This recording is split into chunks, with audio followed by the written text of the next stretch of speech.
Hello everyone, আশা করি সবাই সুস্থ আছেন এবং ভালোই আছেন। এই ভিডিওতে আমি হাতের চামড়া বা পায়ের চামড়া ফেটে যাওয়া, শুষ্ক হয়ে যাওয়া এবং চামড়া উঠে যাওয়ার ব্যাপারে কিছু গুরুত্বপূর্ণ ঘরোয়া টিপস দিব, যেগুলো শুনলে আপনারা অবশ্যই উপকৃত হবেন বলে আমি মনে করি।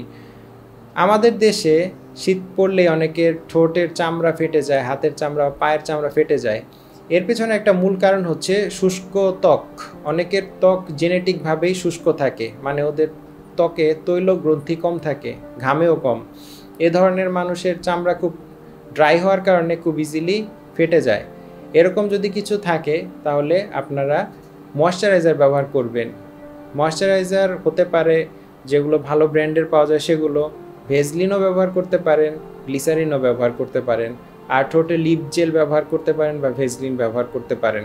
এছাড়া ডিহাইড্রেশনের কারণেও অনেক সময় স্কিন ফেটে যায়, কারণ ডিহাইড্রেশন হলে অবশ্যই স্কিন শুষ্ক হয়। সো প্রতিদিন অ্যাটলিস্ট 2 লিটার মানে 8 গ্লাস পানি পান করা হচ্ছে বাধ্যতামূলক, প্রয়োজন পড়লে তার থেকেও বেশি। স্কিন হাইড্রেটেড থাকলে স্কিন এমনিতেই গ্লোয়িং থাকে, হেলদি থাকে এবং সেটা ফেটে যাওয়া বা চামড়া উঠে যাওয়ার সম্ভাবনা অনেক কমে যায়। এগুলো তো গেলাম বেসিক কিছু কথা। এখন কিছু স্কিনের রোগের কথা বলি, যেমন একজিমা, সোরিয়াসিস। এগুলো হলেও কিন্তু স্কিন ড্রাই হয়, স্কিন ফেটে যায়, অনেক সময় চুলকাতেও পারে, ফেটে গিয়ে ভিতর থেকে রক্তও বের হয় অনেক সময়। এগুলো হলেও আপনারা কিন্তু ময়শ্চারাইজার ব্যবহার করতেই পারেন। আর এগুলো বেশি হয়ে গেলে অবশ্যই স্কিনের ডাক্তারের কাছে গিয়ে দেখাবেন।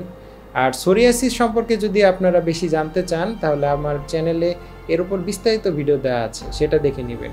এগুলো ছাড়াও স্কিন ফেটে যাওয়া, শুষ্ক হয়ে যাওয়া, চামড়া উঠে যাওয়ার আরও অনেক কারণ রয়েছে, যেমন ভাইরাল ইনফেকশনের পরে অনেক সময় এটা হয়, অনেক সময় হরমোনাল রোগ যেমন থাইরয়েড হরমোন কমে গেলে হয়।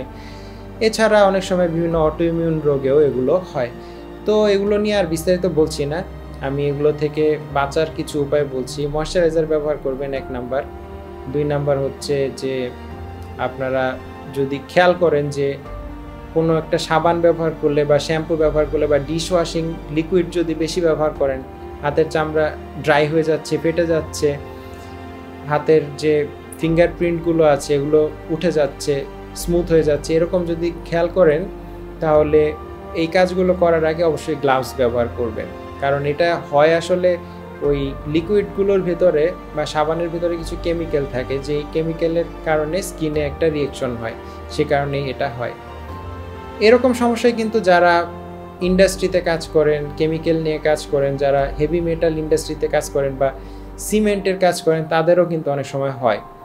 এটা এক ধরনের কন্ট্যাক্ট ডার্মাটাইটিস, মানে কোনো কিছুর সাথে সংস্পর্শে আসলে আমাদের স্কিন ড্যামেজ হয়। এক্ষেত্রে গ্লাভস ব্যবহার করা অতি উত্তম। কারো কারো ক্ষেত্রে খাবার খেতে গিয়েও এটা হয়, কারণ খাবারের মশলার সাথেও যখন হাতের সংস্পর্শ হয় তখন চামড়া জ্বলে বা ড্রাই হয়ে যায়, শুষ্ক হয়ে যায়, ফেটে যায় ইত্যাদি হয়। তারা চামচ ব্যবহার করবেন খাওয়ার জন্য।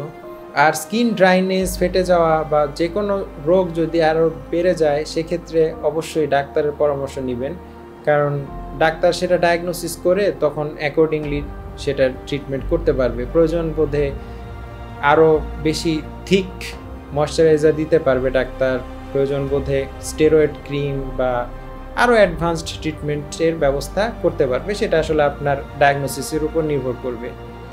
সো ভিডিওটি এই পর্যন্তই শেষ করলাম।